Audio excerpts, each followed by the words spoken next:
1966 की शुरुआत में भारत चुपचाप दुनिया को चौंकाने की तैयारी कर रहा था। देश सिर्फ 18 महीनों में एक चालू परमाणु बम बनाने के एकमात्र लक्ष्य के साथ एक अत्यधिक गुप्त कार्यक्रम चला रहा था।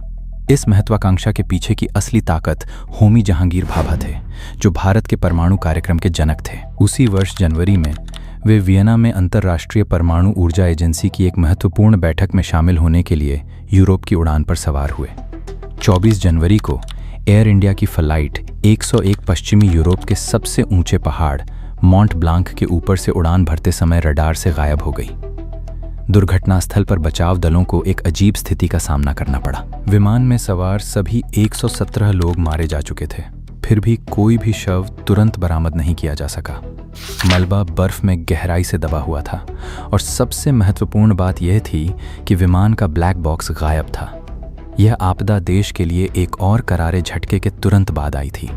इससे ठीक 13 दिन पहले भारत के प्रधानमंत्री, जिस व्यक्ति ने आधिकारिक तौर पर परमाणु बम को हरी झंडी दी थी, कि अचानक दिल का दौरा पड़ने से मृत्यु हो गई थी।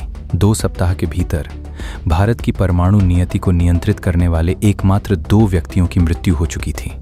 इस दोहरे हादसे ने एक जमे हुए पहाड़ पर गायब ब्लैक बॉक्स के साथ मिलकर एक ऐसा भू राजनीतिक शून्य पैदा कर दिया जिसने दशकों तक साजिश की कहानियों, कंस्पिरेसी थ्योरीज को जीवित रखा। पहली बड़ी थ्योरी 1990 के दशक के अंत में एक किताब के साथ सामने आई, जिसमें दावा किया गया कि अमेरिकी सेंट्रल इंटेलिजेंस एजेंसी CIA ने विमान के कार्गो होल्ड में बम रखकर होमी भाभा की हत्या की थी। कथित मकसद परमाणु अप्रसार संधि न्यूक्लियर नॉन प्रोलिफरेशन ट्रीटी से जुड़ा था, जिस पर उस समय जिनेवा में बातचीत चल रही थी। अमेरिका कथित तौर पर भारत को ऐसा हथियार बनाने से रोकना चाहता था जो आगामी वैश्विक ढांचे को बाधित कर दे। किताब का प्राथमिक सबूत एक CIA अधिकारी का मरणोपरांत कबूलनामा था, जो अपनी गुप्त चालों और साजिशों के विभाग को चलाने के लिए जाना जाता था। उसने कथित तौर पर स्वीकार किया कि आल्प्स पहाड़ियों के ऊपर विमान को उड़ाना सबूतों को छिपाने के लिए एक सोची समझी चाल थी। हालांकि इस किताब के लेखक की जांच करने पर, जो ग्रेगरी डगलस के छद्म नाम से लिख रहा था, धोखाधड़ी का एक पैटर्न सामने आता है।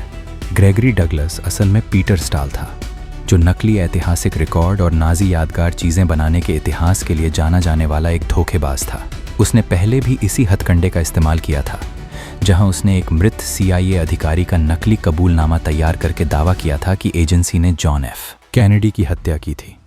अगर सबूत सीधे तौर पर ऐतिहासिक धोखाधड़ी करने वाले एक जाने माने जालसाज तक ले जाते हैं, तो इस कथित साजिश की विश्वसनीयता पूरी तरह खत्म हो जाती है। दशकों तक पहाड़ ने अपने बाकी रहस्यों को बर्फ में जमा कर रखा, लेकिन जैसे जैसे मॉन्ट ब्लांक का ग्लेशियर पिघल रहा है, इसने फ्लाइट 101 के लंबे समय से दबे हुए शारीरिक मलबे को बाहर उगलना शुरू कर दिया है। इस नए सामने आए मलबे ने 2018 में एक दूसरी थ्योरी को जन्म दिया। एक फ्रांसीसी विमानन उत्साही एविएशन एंथुसियास्ट ने दावा किया कि फ्लाइट 101 का अंत हवा में हुई एक टक्कर के कारण हुआ था। ये थ्योरी सुझाव देती है कि वाणिज्यिक उड़ान एक गुप्त इतालवी F-104G जासूसी जेट से टकरा गई थी। कथित तौर पर यह सैन्य विमान अपने ट्रांसपॉन्डर को बंद करके फ्रांसीसी सीमा के पास उड़ रहा था, जिससे यह एयर इंडिया के चालक दल को दिखाई नहीं दे रहा था।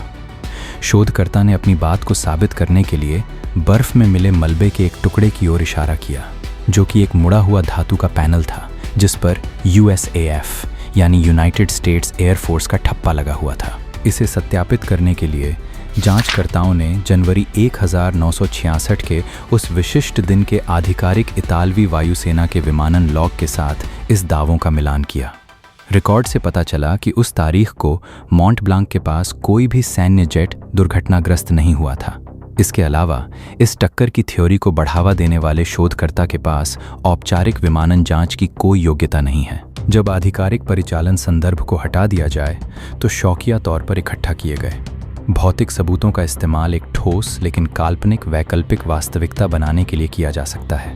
सच जानने के लिए हमें उस समय की एकमात्र सत्यापित जांच पर भरोसा करना होगा। 1967 की फ्रांसीसी जांच आयोग की रिपोर्ट। उनकी जांच में कोई बम और कोई लड़ाकू जेट नहीं मिला। इसके बजाय उन्हें साधारण गलतियों की एक श्रृंखला मिली। पहली विफलता उड़ान भरने के कुछ ही समय बाद हुई, जब विमान की रेडियो नेविगेशन प्रणाली खराब हो गई, जिससे चालक दल को अपनी स्थिति का अनुमान लगाने के लिए मजबूर होना पड़ा। दूसरी विफलता पर्यावरण से जुड़ी थी। चोटी के करीब विमान को वाइट आउट, घने कोहरे और बर्फ की ऐसी स्थिति जहां कुछ दिखाई न दे का सामना करना पड़ा। इसने उड़ान चालक दल के लिए बर्फ से ढकी चोटी और बादलों से घिरे आसमान के बीच अंतर को देखना असंभव बना दिया। अंधाधुंध उड़ान भरते हुए पायलट ने गलती से जिनेवा कंट्रोल को सूचित कर दिया कि वे मॉन्ट ब्लांक पर पहुंच चुके हैं, जबकि वास्तव में वे 5 मील दूर थे। नियंत्रक कंट्रोलर ने उन्हें सुधारा और कहा कि अभी 5 मील बाकी हैं। इस सुधार को गलत समझते हुए पायलट ने जवाब दिया, रोजर।